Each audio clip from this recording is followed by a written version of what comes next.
తెలుగు జాతి ఆత్మగౌరవాన్ని చాటిన నటుడు స్వర్గీయ నందమూరి తారక రామారావు బయోపిక్ అనౌన్స్మెంట్ ఇలా జరిగిందో లేదో అప్పుడే వివాదాస్పద అంశాల గురించి చర్చించడం ప్రారంభించారు కొందరు. సీఎం చంద్రబాబుని ఎలా చూపిస్తారు, లక్ష్మీ పార్వతిని ఏ కోణంలో ప్రజెంట్ చేయబోతున్నారు, అసలు ఎన్టీఆర్ కోణంలోని చీకటి విషయాలు వెలుగులోకి తెచ్చే ధైర్యం చేస్తారా అన్న ప్రశ్నలు ఉద్భవించాయి. ఇక సహ వ్యవస్థాపకుడు మాజీ సీఎం నాదెండ్ల భాస్కర్ రావు అయితే సినిమాలో తనను విలన్ గా చూపిస్తే ఎన్టీఆర్ జీవితంలోని సీక్రెట్లను బయటపెడతానంటూ ఓపెన్ గానే చెప్పేశాడు. ఈ నేపథ్యంలో సినిమాకి కమిట్ అయిన బాలయ్య చాలా జాగ్రత్తగా స్క్రిప్ట్ ను రూపొందించుకోవాల్సిన అవసరం ఎంతైనా ఉంది.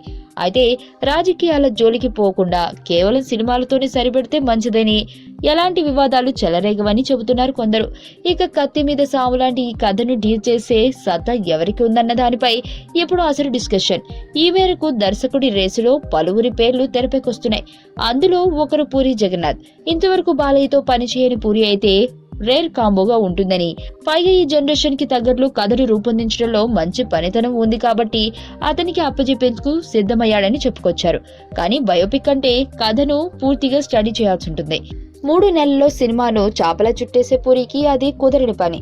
మరో దర్శకుడు ల్యాండ్ మార్క్ చిత్రాన్ని అందించిన క్రిష్ పేరు కూడా తెర మీదకు వచ్చింది. పూరి లాంటి పేరే వినిపించినప్పుడు క్రిష్ పేరును ఎందుకు పరిశీలించకూడదని పలువురు చెబుతున్నారు.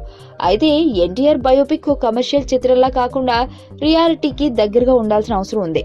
అందుకే ఎవరైనా సీనియర్ దర్శకుడి చేతిలోనే కథ పెడితే బాగుంటుందన్న ఆలోచనకు వచ్చినట్లు తెలుస్తుంది. దీంతో తెరపైకి ఇప్పుడు అనూహ్యంగా రాఘవేంద్ర రావు పేరు వచ్చింది.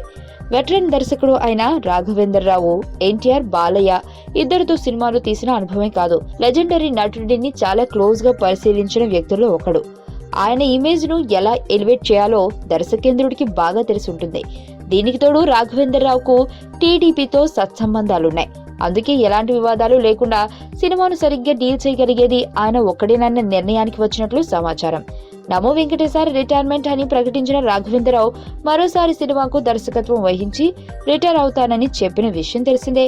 ఈ నేపథ్యంలో ఆ సినిమా ఎన్టీఆర్ బయోపిక్ అంటూ వార్తలు వస్తున్నాయి.